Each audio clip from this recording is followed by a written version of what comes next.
Murder in the morning from the Hidden Killers podcast. You know, it's one thing when you have elective surgery, they always say any sort of surgery, you got risks involved without a doubt. And you just kind of got to weigh those risks versus the benefits of what you think this is going to be. And especially for something fairly routine like breast augmentation, which is what we're about to talk about here.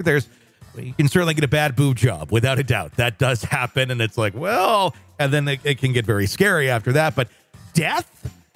It does happen, but it's certainly rare. It happened in Colorado, but this is a death that truly could have been prevented. Have you ever gone in for a surgery, Stacey, and then had to be put under with the whatever gas they give you? Yeah, I've had 5 in my life. Mm-hmm. Scary stuff. Yeah. You do blood work and stuff beforehand to make sure that your organs can handle anesthesia, because that can be really hard on your body. It's a scary process. I only remember, count down from 10. I remember and you to only 5. get to like 8. Exactly. Oh yeah, I only got to 8. Yeah. But and then you wake up and your throat hurts a little bit because they've had a tube down your throat, and some, you're in recovery and there's a nurse, saying your name and poking at you. And that's about all I remember. Yeah, that's pretty much mine as well. I've gone under twice, and it can be scary. Luckily, come out just fine every time, but that's not always how it works. And this time, a respected Colorado plastic surgeon, Dr. Geoffrey Kim, was found guilty on attempted reckless manslaughter and obstruction of a telephone service surrounding the tragic death of an 18-year-old patient, Emmalyn Nguyen. The ruling handed down this last Wednesday, coming as a significant win for those advocating for patient safety, shedding light on the heavy responsibilities physicians bear in ensuing the well-being of their patients, especially during an intricate procedure such as a plastic surgery. Emmalyn Nguyen, she was a vibrant young woman, whole life ahead of her. She sought out Dr. Kim for breast augmentation at Colorado Aesthetic and Plastic Surgery on August 1st of 2019. As she was receiving anesthesia prior to the procedure, she fell into a coma. This is why you have an anesthesiologist. And she did have an anesthesiologist who ended up resigning and turning in his license. In an unexpected turn of events, it would alter the course of her life and ultimately end her life. Emmy never regained consciousness and passed away in a nursing home at the age of 19 in October of 2020. So she did survive for several months, but was in a coma the entire time. The unusual circumstances surrounding Emmalyn's tragic passing drew immediate scrutiny and eventually led to charges against Dr. Kim, not least because of the timeline of events seemed to suggest a disheartening disregard for her well-being. The obstruction of telephone service charge for which Dr. Kim was found guilty was based on his failure to call 911 for 5 hours after Emmalyn was suffering cardiac arrest. So let me get I'm going to shed some light on something. I worked as an EMT for a year. Mm-hmm. In our district, we had a couple of surgery centers, and we would get a call to come to the surgery center. And it always kind of confused me because that's full of doctors and nurses there, so why are you calling an EMT who is not a doctor? Mm-hmm. Why are you calling paramedics who are not doctors? But it's mainly, hey, we've got somebody critical here that went critical, and we need to get them to the hospital. And this is the only way to do it. You don't throw them in your SUV, you put them in an ambulance. Yeah. So that's where that part of that comes from is they have to have some way to transport them to a critical care unit. Well, and someone who's doing a medical procedure should be the most attuned to knowing if someone is going into cardiac arrest versus just someone sitting there. And it seems that they were, but it seems more like, can we fix this? Can we hide this so we don't destroy our practice? Well, you certainly guaranteedly destroyed your practice if you didn't take the correct action. Had they just stepped up and said, something's going wrong here, we got to get them somewhere, this could have been settled in court, probably privately as well, just as, a very bad medical mistake or issue. Malpractice, I don't know. We'll continue going into this. Dr. Kim was acquitted for the more serious charge of negligent homicide, a development that has attracted attention and raised questions about the intersection of law and medical practice. The verdict is vindication for the family, proclaimed David Woodruff, the attorney representing Nguyen's grieving family. The ruling was welcomed by the family, who view it as a measure of justice served. He had the opportunity to get her emergency medical help and stopped his entire staff from doing that. Whoa. Yeah. They were like, nurses were like, we should call 911. And he's, nope. I think it's a reminder to the medical community that they are not above the law, Woodruff added. Emmalyn, remembered as a wonderful girl who had her whole life ahead of her, lost her life in what families and the lawyer have described as a senseless tragedy. Prosecution made a compelling case highlighting that several medical staff, including 2 nurses, pleaded for permission to call 911, but their requests were reportedly denied by Dr. Kim. Testifying in court, Rex Meeker, a nurse anesthesiologist who administered the anesthesia, asserted that he explicitly recommended Emmalyn be sent to the hospital, citing standard operating procedures. Meeker himself was initially charged in connection with Nguyen's death, but the charges were dropped. In a twist of defense strategy, Dr. Kim's attorneys argued that it was Meeker who should be held responsible for Nguyen's death, alleging that it was the anesthesiologist who had administered that ultimately led to her demise. Subsequently, Meeker voluntarily surrendered his license, saying, yeah, look, we screwed up. Here's my license. Chief Deputy District Attorney Gary Dawson lambasted Kim's conduct, calling it a shocking and extreme lack of judgment and humanity. Dawson expressed the devastation that comes when trust is violated, noting that the outcome might have been different had Dr. Kim sought appropriate medical care. The defendant made decisions based on what was best for his business, not for the patient. Dawson stated, lying bare the stark reality of Nguyen's tragic end. In the aftermath of Nguyen's passing, a wrongful death suit was settled. Dr. Kim and Meeker both agreed to pay $1 million each, a financial resolution that does little to assuage the enduring pain of her family. Currently, Dr. Kim faces up to 3 years in prison for his actions and awaits sentencing. It's scheduled for September 8th. So, yeah, this is one of those things where looks like pride got in the way of saving someone's life when it very likely could have been saved had they stepped in early enough, but not. Here's so. my issue with this, Tony, is and maybe this just speaks to the kind of person I am. I'm not a horrible human being.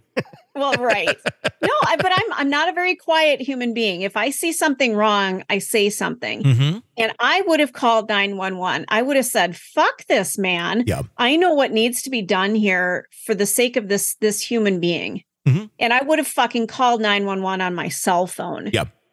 You know, screw you, doctor. I'm going to do what I think is right. And if I lose my job trying to save another person's life, well, then fuck you. Yeah. And that's a very interesting observation. I think we very much live in a world right now where people are so much like lemmings and they don't want to break the chain of command. I mean, look at what happened at Uvalde with the school shooting. You had literally, originally reported as 150 police outside, 300 some were standing outside of that school. None of them entering, and some of them trying to, while others held back and literally physically held others back, saying, no, we can't do this. We can't do this. They said we can't do this. This whole, they said, the authority, the figure, the man, if you will. We blindly follow it far too often to our demise. And then we also blindly ignore it far too often to our demise. That feels like what the break in society is right now. We're doing the opposite of what we should be doing. In situations like this, pick up your fucking phone and call 911. I'm not blaming the nurses at all. They don't want to lose their jobs. And I think it's a fear-based thing as well. People don't want to end up dealing with the repercussions for breaking what they view are as the rules, especially in an emergency situation that probably most of these nurses have never, ever been in their life. So what do? You're gonna trust the authority, especially if everything goes well for the most part. You're gonna think, okay, he's got it under control. I'm gonna do what I'm supposed to do. But there's some times where even the most experienced and trustworthy people are making the wrong decisions. And that's where sometimes you just need to go with your gut and do what you think is right. And at the end of the day, in this case, it could have been, well, maybe you didn't need to call 911 and we got her back. But certainly in this case, it would have been, thank God you called 911. You probably saved her life. Unfortunately, that did not happen. Just makes me sick. And you said I'm not blaming the nurses. I am. You are. Because yeah, you're damn right. I'm sorry. That's you have a responsibility to care for that patient. Mm-hmm. And whether you're a doctor, a nurse, an assistant, your job is to keep that person alive. And I don't even think, people do die during surgery. It happens. Anesthesia doesn't agree with everybody. That to me, I'm not even faulting that. It's the fact that something else needed to be done. And this doctor who was playing God stopped everybody. And not one person said, nope, this isn't sitting right with me. That bothers me. That's a scary place to be in. I think a lot of times we go into medical situations and we trust the experts. We trust the doctors. We trust anyone who's wearing scrubs in the building, really, for the most part. And I have a great example here, too, of when you don't trust the people that you think you should be or something's off, do what you think is right. Go and voice it and do what you need to do. Because if I didn't, I would be dead. I had my appendix burst. I didn't know what the hell was going on. I thought I ate some bad shrimp at the Red Lobster. And I'm not even kidding. I know we were joking about Red Lobster before we went on the air, but it's literally what I thought had happened. I thought, well, I must be having like a reaction. It was really buttery and greasy. And as I get older, that doesn't agree with me as much as it used to. And it was painful. And it got to the point where I'm like, oh my God, I can't even walk. It was so worst pain I've ever been in. So my ex at the time takes me to the emergency room. We first go to the walk-in because I didn't know what it was. I thought maybe this is horrible indigestion. I don't know. I even took a Gas X and that didn't seem to help. Probably not good to do either. But I took it, got there, and I said, I'm having horrible pain. I don't know what it is. I ate some greasy food recently, but this is beyond normal. And they well, we got a 3-hour wait here right now. So you might just go home, just sleep it off. Literally. What the guy in scrubs told me, who was kind of by the front desk, because I don't know if anyone was really working the front desk that day. And I said, I'm not no, there's something wrong. Well, the ER's down there, but that's, I'm like, okay, I'm going there. So I went to the ER. They got me in right away. And they started doing the scans and all that on me. And yeah, it turned out my appendix had burst. And so I went into emergency surgery right away, and they took care of it. I was there for several days because I could have died very easily. Oh yeah, you could go septic from that. And it was getting close too. I had blood poisoning and all that. But it was very, it was scary how close I came without even really knowing it, going from a normal day to that. And the other part of it that was kind of scary when I was in there after they had done like the scans on me. I don't know what type of scan you do with that, but I went into a circle. Usually a CT or an ultrasound. Yeah, they did both. They did an ultrasound and a CT. And they're looking at the scan on the screen while I'm sitting in there. And then the doctor says, stop, go get the students.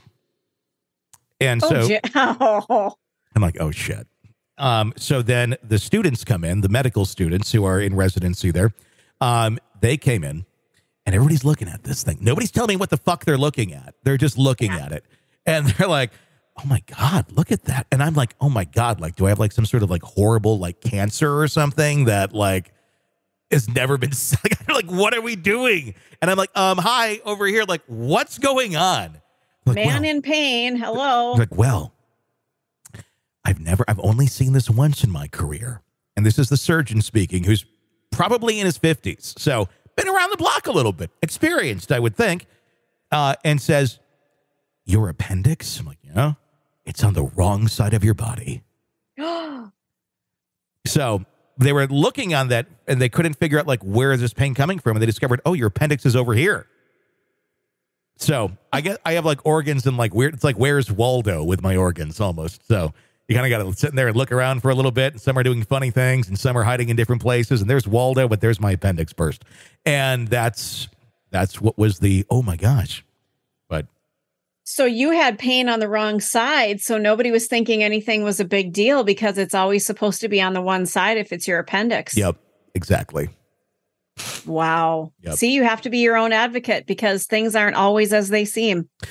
They are not. They're certainly not. And it was a very scary moment. But I survived. And I also survived my breast augmentation as well, which I had a couple. I'm kidding. I did not have breast augmentation. But I really wanted to fill up that bikini for summer, but I decided, maybe next year. You're locked into the Hidden Killers podcast. Want more? Start binging on all of our true crime podcasts right now through Apple Podcasts and get an ad-free experience when you sign up to be a True Crime Today Premium Plus member exclusively on Apple Podcasts. More of the Hidden Killers podcast dropping soon. Press subscribe now.